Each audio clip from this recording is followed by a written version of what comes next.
একটু আগেই আমরা দেখলাম তামান্নার মা এসেছিলেন, অভয়ের মার সঙ্গে কথা বললেন, আপনারাও ছিলেন, কি বলবেন? মানে পশ্চিমবঙ্গে দাঁড়িয়ে এরকম যে কোনো দৃশ্য দেখতে হবে সেটা আমরা আশা করিনি। সারা বাংলা এখন উত্তাল, কি নিয়ে বলুন তো? শুভশ্রী আর দেব একসাথে সিনেমা করছে, আর এখানে নিঃশব্দে নীরবে গভীর রাতে এক সন্তানহারা মাকে আর এক সন্তানহারা মা সান্ত্বনা দিতে এসছেন। বাংলা বাঙালির লড়াই হচ্ছে না? এরা তো সবাই বাঙালি। সংখ্যালঘুর কথা বলেন না, সংখ্যালঘু কোন রাজ্যে দাঁড়িয়ে আছি আমরা? অর্থাৎ আজ রাতে দুই মা, দুই সন্তানহারা মা এক হলেন এবং এক হয়ে লড়াই করার শপথ করলেন, সেটাই জানালেন সজল ঘোষ। এবং তামান্নার মাও সেই একই কথা জানিয়ে গেলেন যে তিনি অভয়ের মাকে আশ্বাস দিয়েছেন, তাকে বলেছেন যে যে করে হোক সুস্থ হয়ে আবার পথে নামতে হবে, প্রাণের ভয় ছেড়ে দুজনেই লড়াই করবে। ঝিলম, ধন্যবাদ। নবান্ন অভিযানে আহত হয়েছেন অভয়ার মা, ভর্তি রয়েছেন মেডিকেল হাসপাতালে। কিছুক্ষণ আগেই তাকে দেখতে এসেছিলেন তামান্নার মা, সেই ছবি রেখেছে আপনার সঙ্গে। একদিকে যেমন নবান্ন অভিযানে গিয়ে আহত হয়েছেন অভয়ার মা, পুলিশের মারি অভয়ার মা এবং অভয়ার বাবা আহত হয়েছেন বলে অভিযোগ করেছেন। অন্যদিকে কালীঘাট চলোতে কর্মসূচিতে আজ গিয়েছিলেন তামান্নার মা। কিছুক্ষণ আগেই অভয়ার মাকে তিনি দেখতে আসেন। ঝিলম করঞ্জি আমাদের সঙ্গে এই মুহূর্তে সরাসরি রয়েছেন। ঝিলম, একদমই তিনি গেছেন এবং কথা বলেছেন এবং আমরা দেখতে পাচ্ছি এই মুহূর্তে তিনি দেখা করে বাড়ির দিকে।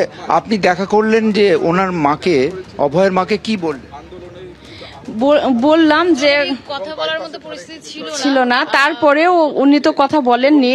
তারপরেও আমি শুধু বললাম যে একটু খাওয়া দাওয়া করে সুস্থ হয়ে জল দিয়ে দুজনকে সান্ত্বনা দিয়েছে। আপনি আর উনি কি একসঙ্গে পথে নামবেন, লড়াইয়ে নামবেন? হ্যাঁ, লড়াইয়ে দুজনে একসঙ্গে লড়াই নামবো। দেখতেই পাচ্ছ দুজনেই কথা বলেছেন, সেটাই বলছেন। এখন অসুস্থ, ওই জন্য উনি এখন কথা বলেন।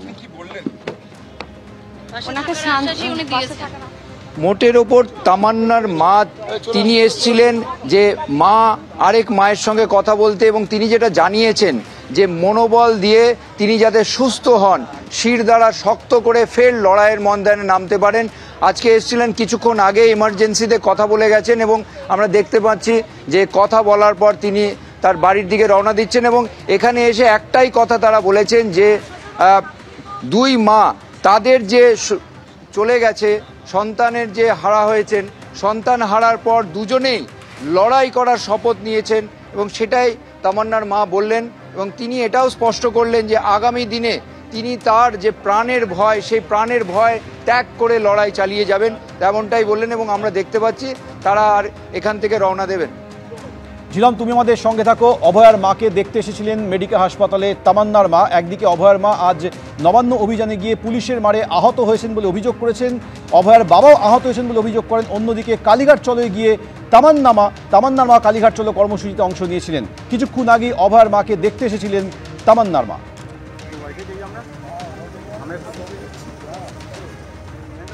তার কোনো ভাষা নেই, তো শুধু সান্ত্বনা দিয়ে আসলাম, একটু যে ভরসা দিয়ে আসলাম, এই বলে আসলাম যে এই যে বিছানা থেকে তাড়াতাড়ি উঠে সিট দ্বারা সোজা করে যেমন লড়াই করছিলেন সেটাই করতে।